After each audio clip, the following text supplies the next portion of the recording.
دین نے حدیث کی روشنی میں ہمیں 6 باتیں بتائی ہیں۔ اگر یہ 6 باتیں ہماری زندگی میں عملاً آ جائیں تو ہمیں دین پر چلنا آسان ہو جائے گا۔ 6 باتیں یہ ہیں: نمبر 1 کلمہ طیبہ، نمبر 2 نماز، نمبر 3 علم و ذکر، نمبر 4 اکرام مسلم، نمبر 5 اخلاص نیت، نمبر 6 تفریح الوقت۔ ہر نمبر کے 3 اجزاء ہیں: نمبر 1 مقصد، نمبر 2 فضائل، نمبر 3 حاصل کرنے کا طریقہ۔ تو پہلے ہم کلمہ طیبہ کے بارے میں بات کریں گے۔ کلمہ طیبہ کا مقصد یہ ہے کہ 4 لائن کا یقین ہمارے دل کے اندر آ جائے۔ لا الہ الا اللہ سے 2 باتوں کا یقین اور محمد الرسول اللہ سے 2 باتوں کا یقین۔ لا الہ یعنی زمین سے لے کر آسمان تک جتنی چیزیں ہیں وہ سب اللہ کے حکم کے بغیر کچھ نہیں کر سکتی۔ نمبر 2 لا الہ یعنی اللہ تعالیٰ ان ساری چیزوں کے بغیر سب کچھ کر سکتا ہے۔ نمبر 3 اگر ہماری زندگی میں محمد صلی اللہ علیہ وسلم کے طریقے موجود ہوں، دنیا کی کوئی بھی چیز موجود نہ ہو تو بھی ہم دونوں جہاں میں کامیاب ہو جائیں گے۔ نمبر 4 اگر ہماری زندگی میں محمد رسول اللہ صلی اللہ علیہ وسلم کے طریقے موجود نہ ہوں تو دنیا کی ساری چیزیں موجود ہوں تو بھی ہم دونوں جہاں میں ناکام ہو جائیں گے۔ اور اب ان کے فضائل پر روشنی ڈالتے ہیں۔ حضور اقدس صلی اللہ علیہ وسلم کا ارشاد ہے کہ جو بھی بندہ کسی وقت بھی دن میں یا رات میں لا الہ الا اللہ کہتا ہے تو اعمال نامے میں سے برائیاں مٹ جاتی ہیں اور اس کی جگہ نیکیاں لکھی جاتی ہیں۔ حضرت صلی اللہ علیہ وسلم کا ارشاد ہے کہ لا الہ الا اللہ والوں پر نہ قبر میں وحشت ہوگی نہ میدان حشر میں۔ اس وقت گویا وہ منظر میرے سامنے ہے کہ جب وہ اپنے سروں سے مٹی جھاڑتے ہوئے قبروں سے اٹھیں گے اور کہیں گے کہ تمام تعریفیں اس اللہ کے لیے ہیں جس نے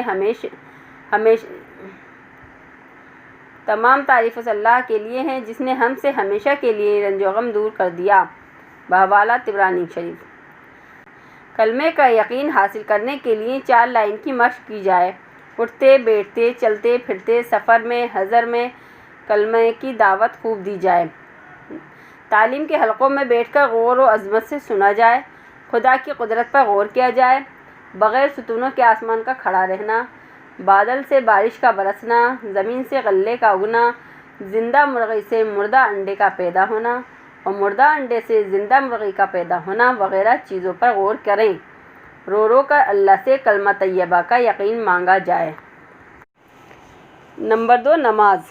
نماز کا مقصد یہ ہے کہ صفت صلاۃ زندگی میں آ جائے، یعنی جس طرح نماز کے اندر ہمارے جسم کے اعضاء اللہ کے حکم پر چلتے ہیں اسی طرح نماز کے باہر بھی چلنے والے بن جائیں۔ فضائل۔ حدیث پاک کا مفہوم ہے کہ ایک نماز سے دوسری نماز تک جو گناہ صغیرہ ہو جاتے ہیں وہ نماز کی برکت سے معاف ہو جاتے ہیں۔ دوسری حدیث پاک کا مفہوم ہے کہ اگر کسی شخص کے گھر کے سامنے نہر جاری ہو، اس میں وہ 5 مرتبہ روزانہ غسل کرتا ہو تو اس کے بدن پر کچھ میل نہیں رہے گا۔ اسی طرح 5 مرتبہ نمازیں پڑھنے سے خدا گناہوں کو مٹا دیتا ہے۔ ایک اور حدیث پاک کا مفہوم ہے کہ نماز معراج المومنین ہے۔ نماز حضور صلی اللہ علیہ وسلم کی آنکھوں کی ٹھنڈک ہے۔ اول وقت میں نماز پڑھنے کی کوشش کریں۔ جب اذان کی آواز سنیں تو فوراً اپنے سارے کام چھوڑ کر نماز کے لیے اپنے آپ کو تیار کرائیں۔ نماز میں جو کچھ پڑھایا جاتا ہے اسے ٹھیک ٹھیک یاد کریں۔ غسل سے لے کر سلام پھیرنے تک تمام مسائل کو معلوم کریں۔ نماز کے اندر اللہ کا دھیان پیدا کرنے کے لیے 3 تسبیحات کی پابندی کریں اور قرآن شریف کی تلاوت آداب کی رعایت رکھ کر کریں۔ رو رو کر اللہ سے نماز کی روح مانگا جائے۔ نمبر 3 علم۔ علم کا مقصد یہ ہے کہ تحقیق کا جذبہ پیدا ہو اور جہالت والی زندگی ہم سے دور ہو جائے۔ فضیلت۔ جو شخص اسلام کو زندہ کرنے کی نیت سے علم سیکھتے سیکھتے مر گیا، جنت میں اس کے اور نبیوں کے درمیان صرف ایک ہی درجے کا فرق ہوگا۔ حاصل کرنے کا طریقہ یہ ہے: فضائل کی کتاب کو مجمع میں زور سے پڑھا جائے۔ فضائل کی کتاب کو غور و عظمت سے سنا جائے۔ اپنی زندگی کا ہر عمل علماء سے پوچھ کر کریں۔ اگر نہ ہو سکے تو معتبر کتابوں کو دیکھ کر کریں۔ نمبر 4 ذکر۔ ذکر کا مقصد یہ ہے کہ غیر اللہ کی بڑائی دل سے نکل جائے اللہ کی عظمت اور بڑائی ہمارے دل میں آ جائے۔ فضائل: حدیث پاک کا مفہوم ہے کہ ذکر کرنے والے زندہ ہیں اور ذکر نہ کرنے والے مردہ ہیں۔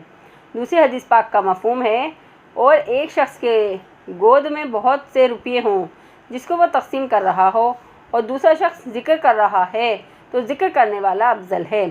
کسی شیخ کامل سے بیعت کرے، پھر صبح و شام کی تسبیحات کی پابندی کرے اور مسنون دعاؤں کا اہتمام کرے۔ قرآن شریف کی تلاوت آداب کی رعایت رکھ کر کریں۔ اپنے اوقات میں سے وقت مقرر کر کے دعاؤں کا اہتمام کرے اور اللہ سے آخرت کا دھیان مانگے اور موت کو اکثر یاد کرتے رہیں۔ نمبر 5، اکرام مسلم۔ اکرام مسلم کا مقصد یہ ہے کہ اسلامی معاشرہ اور دینی ماحول زندہ ہو، جس کے زندہ ہونے سے ہر قسم کے انسانوں کو دین پر چلنا آسان ہو جائے گا۔ فضیلت: حدیث پاک کا مفہوم ہے کہ جب تک ایک مسلمان اپنے کسی مسلمان بھائی کے کام میں لگا رہتا ہے، اللہ خود اس کی مدد میں لگا رہتا ہے۔ اس نمبر میں 3 باتوں کی مشق کرنے سے ایک زبردست طاقت وجود میں آئے گی، یعنی اسلامی معاشرہ اور دینی ماحول زندہ ہوگا، ہر انسان کی ضرورت پوری ہوگی، کسی سے کسی کو تکلیف نہیں پہنچے گی بلکہ ہر ایک دوسرے کو آرام پہنچائے گا۔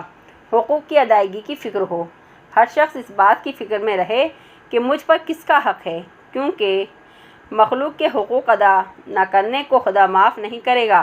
اپنا حق حاصل کرنے کی فکر نہ ہو بلکہ دوسروں کا حق جو اپنے اوپر ہے اس کے ادا کرنے کی فکر ہو، اس سے دنیا کے تمام جھگڑے ختم ہو جائیں گے۔ اچھے اخلاق پیدا کریں، بغیر اخلاق کے ہر عمل بے جان ہے۔ عبادت میں روحانیت اخلاق کی بلندی سے آئے گی۔ اکرام کرنا سیکھیں، اکرام کرنا اس کو آئے گا جو 2 باتوں کا خیال رکھے۔ الف، ہر ایک کو اپنے سے اچھا سمجھے۔ ب، لوگوں کے عیوب کو چھپائے اور خوبیوں کو ظاہر کرے، یعنی آدمی کی غیر موجودگی میں اس کے اچھی صفات کو تذکروں میں لائے۔ ہر نماز کے بعد رو رو کر اللہ سے اکرام کے جذبے کو مانگے۔ نمبر 6، اخلاص نیت۔